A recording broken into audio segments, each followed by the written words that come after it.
What is going on, everybody? Welcome back to this episode of G4 Outdoors. Today we are going to be doing a 1-year review of my 2019, or is this a 2020?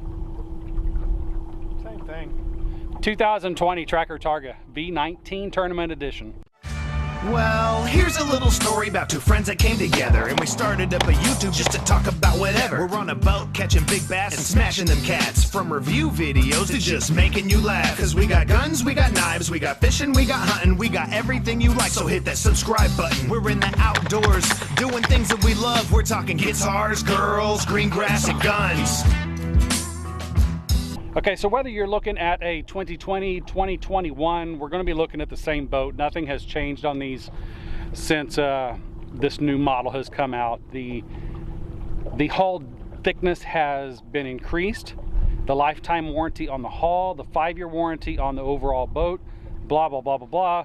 Go over all of those specs on the website yourself. I'm going to be talking personally about this boat, not necessarily numbers at the moment. One of the numbers that I do want to talk about, which is it's going to be a really big cost factor on what you want to run on this boat. We are running a Merc 150 4-stroke, which pushes this 19-foot boat at 40 miles an hour. Some days we'll do 38, depending on the wind and waves. Some day we'll do pretty close to 42. That's some pretty pristine water right there. But the water speed, if you're coming from a 30 mile an hour boat, 40 is pretty fast. You really want to take into consideration the size of lake that you're running on. Currently we're here at Smithville Lake in Smithville, Missouri, which isn't necessarily a huge lake. So the 150 pushes us around just fine on this lake. We can get from one end to the other in a reasonable amount of time. If you live on a larger lake, and from experience, Grand Lake of Oklahoma, 150 is a little bit small. If I lived in that area, I would, and here's why you need to consider this. To get a 225, you're going to have to spend, I think, about $10,000 extra for 75 horsepower, which is going to put you up around 52, 50 miles an hour, maybe 54. But if you're on a big lake, you're probably going to want to spend that extra money if you're into speed and if time is not a factor to you. But when we go down there on vacation, you know, we like to make the most of our time, so getting to the other side of the lake is kind of an important factor, but we don't go down there too often. So for our lakes in our area, the 150 is just fine. 40 miles an hour all day long. I like it. It's very fuel efficient. The tank on here, I think, is a 42 gallon. It holds a lot of fuel. As a matter of fact, I think that a full week of fishing, we went through a tank and a half. If you're looking at other boats, let's see, when we bought this, we did consider a Lund, which has pretty much the same layout. And you will be getting some upgrades in a Lund, but not for the price. Not for the price. Understand what I'm saying there. You are getting upgraded equipment, like a complete 100% aluminum deck. We do have wood portions in here somewhere. I think right here underneath my feet, this is wood, but these lids are aluminum. A lot of it's aluminum, but there is some wood in here. There are some complaints that I have with this. One of them being, you know, the aluminum lids are a little bit thin. These are on every boat, so there's not much to complain about, but getting these things down, tripping on them or whatnot, I really want to replace these with just a simple pole to where these don't come up. I would like to change that. As far as going from the tournament edition to the combo edition, I'm going to be honest with you guys right here. This is a 19-foot boat, but for me, this is a 2-person boat. I don't like to have a lot of company on my boat. I like to have a lot of room for myself, and this boat gives me all of that room. Not only that, when the wife and nieces, Andy's son, comes out here on the boat, it is nice to have extra seats in here. It does come with 4 seats. One of them's in my garage. I like to clear this out just in case Andy wants to sit up front. I want to sit in back. We have 2 movable seats, and one of them can go back here. So with the combo edition, you will get a seat that folds over. You get 2 additional seats. Now for a family setup, it's a perfect option for you, but for me, I have my own deck back here. We have a nice a nice area down here to stand in. We can store a big cooler down here. It has a ton of room on the inside, a ton of room. And I just don't like to be crowded when I'm casting and stuff. So you can see Andy has this whole front area up here to himself. As a matter of fact, we both fish up here when we're on the Garmin Live Scope, but when we're just fishing, throwing stuff around, catfishing, he gets a whole front to himself. Late at night, man, there's a lot of room up there to sleep. I get the whole back. I get a chair down here, a footrest, and catfishing, this is a really good setup for 3 people if you don't like being crowded. So the size of the boat, I am extremely happy with. As far as the size and the interior, we got the boat that we wanted and a little bit more. We could have went with an 18, but then we would have been limited to a 125. I wanted the option to get a 150, go a little bit faster, a little bit bigger boat, and not for much more money. Now on the tournament series, well, this is going to go with any 19-foot Targa. We do have the gunnels, rod lockers on each side. These hold very large rods. You can run all the way up.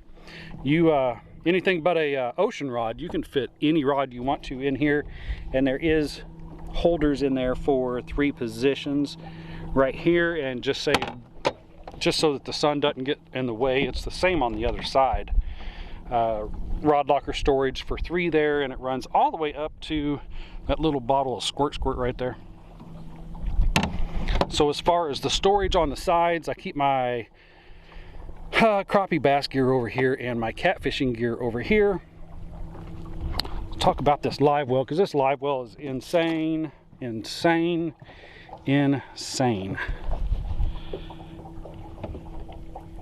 Sorry about the sun, I know that's not doing it justice, but this is a gigantic Livewell, 32 gallons maybe. Back here we have a little storage box. I keep my cleaning gear and my cold gear in here when we're out fishing. Underneath here we have our necessary life jackets, and there is, I'm not even going to get the sun to be able to do that, but there's a ton of storage back there that I'm not able to use. And what I'm referring there is all of that right there is open. You can actually put stuff back there. This right here, this little step stool right here with the cup holders, it is handy, but I wish it wasn't there. The only thing I use is that little cup holder right there for changing lures. I just store my lures that I need to reposition or whatnot in there, and this little cupboard right here is my trash can. So it's I like it. I don't really want it though. This one back here, we have a large dry storage area back here. It does have a drain in it, but this is where I keep all of my tackle.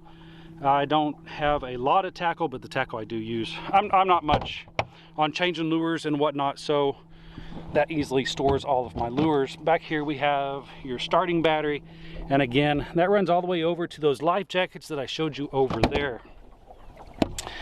One thing that will help you out, and the fast track system on this boat for tracker, don't waste your money, guys. I have a video on these right here. Just look up on YouTube anything fast track DIY, and you can find a lot cheaper options to mount stuff on the side of your boat. 75 bucks just for one of these. This is $25, and I spent a couple bucks on screws just to put those into the fast track system. So $75 for a fast track system specific compared to just $25. I'll go with $25 and do it myself all day long. Here on the passenger side, we do have a little storage in here. It does come with your paddle, lights. We have the front and back light, and this is where I keep my net. I do keep my bumpers back here. The bumper section runs all the way from this spot right here all the way back. There is a ton of room in there, and we actually use all of the room in here.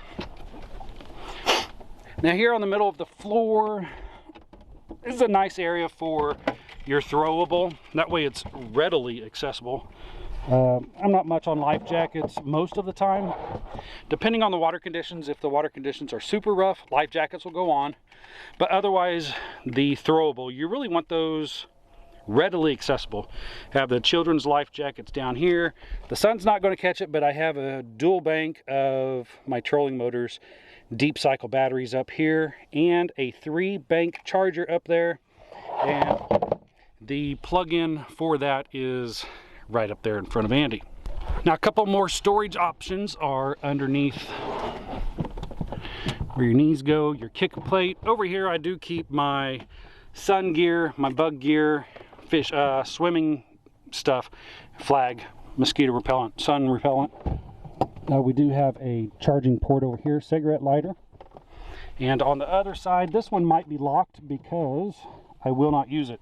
So being I will not use it, I'm going to keep my important paperwork in here, which is going to be my title, registration. Not my title, but registration. This is going to be where all of your electrical wiring is. So I don't want to put anything in here having the chances of bumping any of these wires. This one here is not in use. We do have another charging port over here.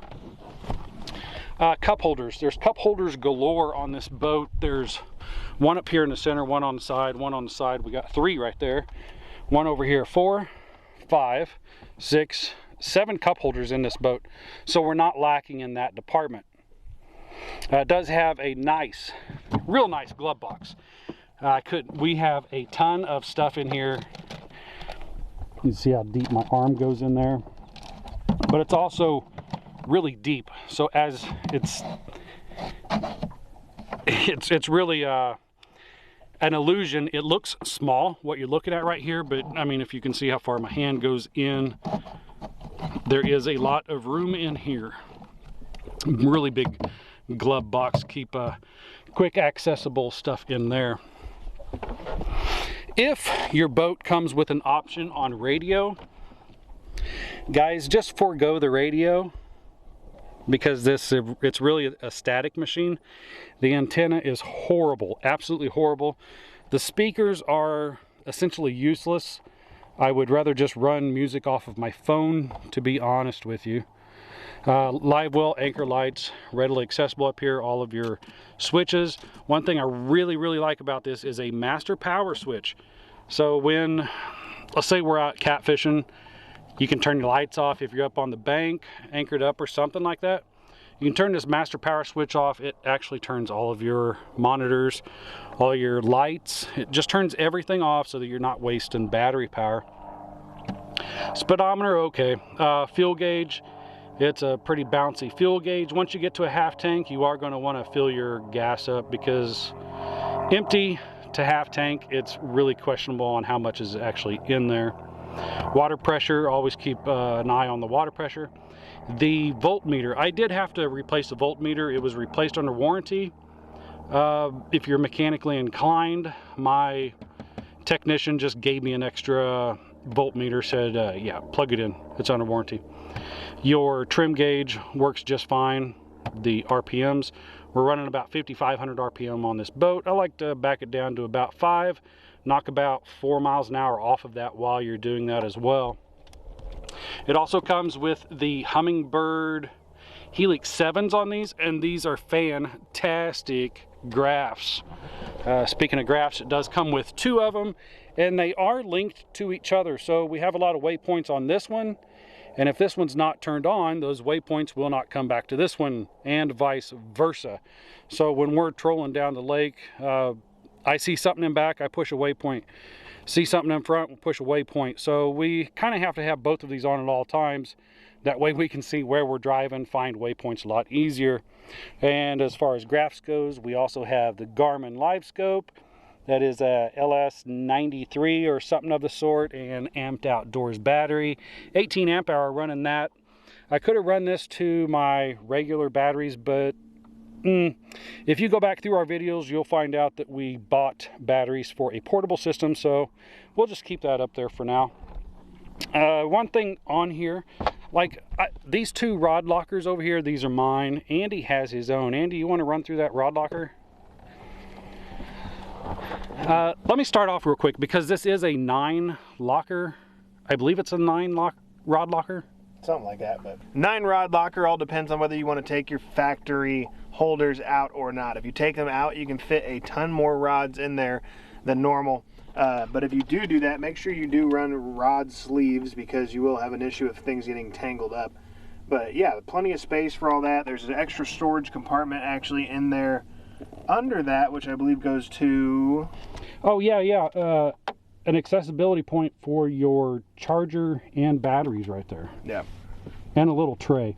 But, okay, one of the negative things is there is a tray under there, and I'm not going to move all the rods in here, but there is a tray under there that collects a lot of moisture up in here for some reason. Yes.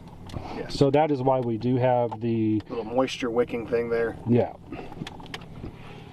So, not too many complaints, but I am going over them with you.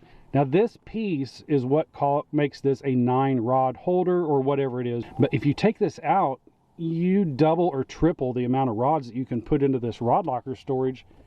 And I think that you pretty much use all of that space, don't you? Oh, yeah. So, another negative thing. Squeaky floor. Squeaky floor.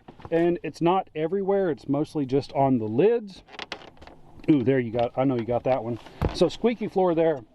Now this one right here is probably my biggest complaint of this whole boat. It's comical when it happens to other people, but it'll seriously have a chance of breaking your finger. This right here is a 23-gallon, maybe, Livewell up front, completely functional, has all the functions in it. On this right here, for some reason, it's staying up. Yeah, it's staying up right now. But this lid, well, here I got some line in the way. So you're throwing a fish in here or trying to get a fish out. That lid has nothing stopping it. No hinges, or it's got hinges. It doesn't have any shocks or anything on it like that to keep this from falling.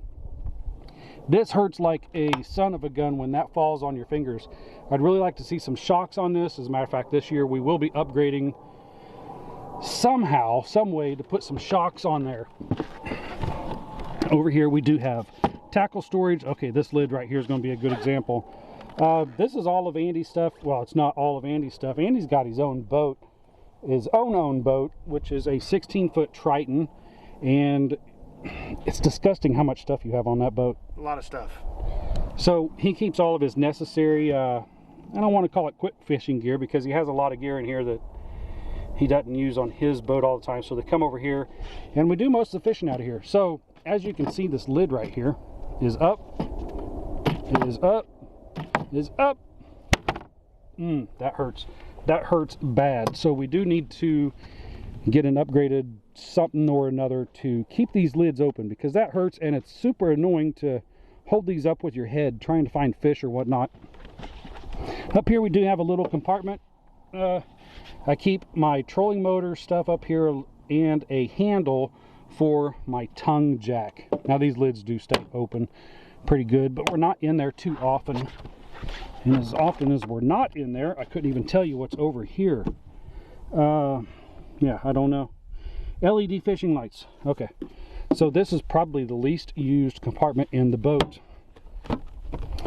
Up here on the front we do have a little cubby hole up here, which is designed to put a tackle box in there of some sort, but we don't use it. It's kind of a silly thing, but there was a hole there, so I put my live scope brain up in there in that box.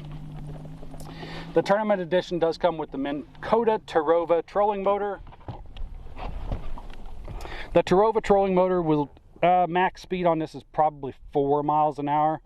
Other than that, you're probably going to be running about 3 miles an hour on top speed. The Minn Kota Targa, it does have autopilot, anchor lock, iPilot.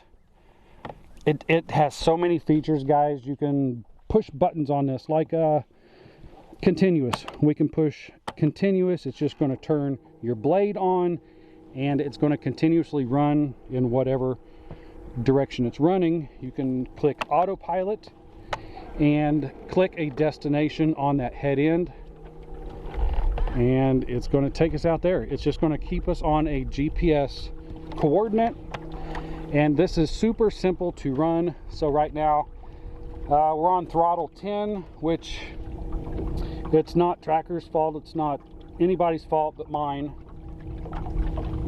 When I kicked this up to 10, I accidentally felt over, and so when I say,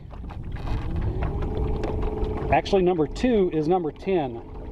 So somehow I ran through a little stop in here. So 10 is actually 8 on mine. But there is a lot of neat features in the Minn Kota Targa that I would not want to do without. Now, like I say, one of the upgrades we did on here was the Garmin Live Scope, and we do have a downrigger pole right here from fishfindermounts.com. Not affiliate with these guys or anything, but this is the best live scope transducer mount that you can get on the market. That's a guarantee, guys.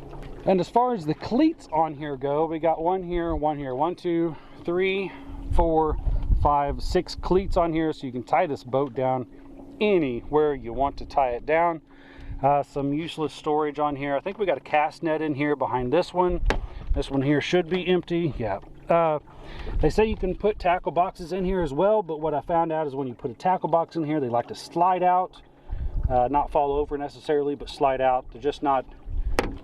I would like to see better uses out of these two storages right here.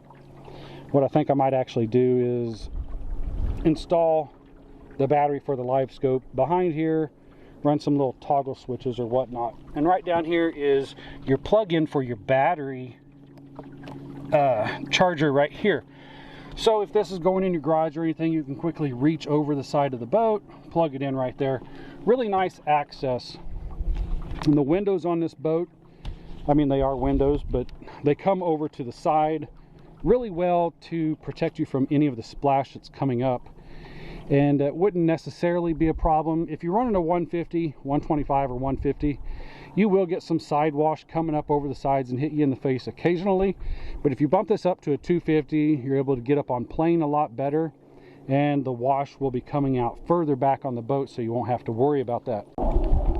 One of the upgrades on this boat is the vinyl flooring, and let me tell you, I am so glad. Filming down there. So yes, one of the upgrades on here is the vinyl flooring, and I'm telling you, this is an upgrade, especially if you're a cat fisherman, especially if you're running into a white bass spawn or a shad blow up with the white bass. You're getting blood all over these vinyl floorings. It is so nice to just wash these off with water. Now you can wash your carpet off as well, but when you get fat catfish slime on carpets, you know it's really hard to get out. But with the vinyl flooring, it's just a simple wash. As a matter of fact, I keep a little scrubby in here just in case. Doesn't really matter, but yeah, I keep a little scrubby in here just in case. And see that? That's why I want new ones of those. I don't really like these flop over styles. But yes, vinyl flooring is very nice.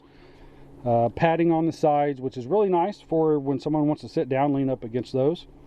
And speaking of fishability and family ability, that's not even a word, but we'll pretend it is.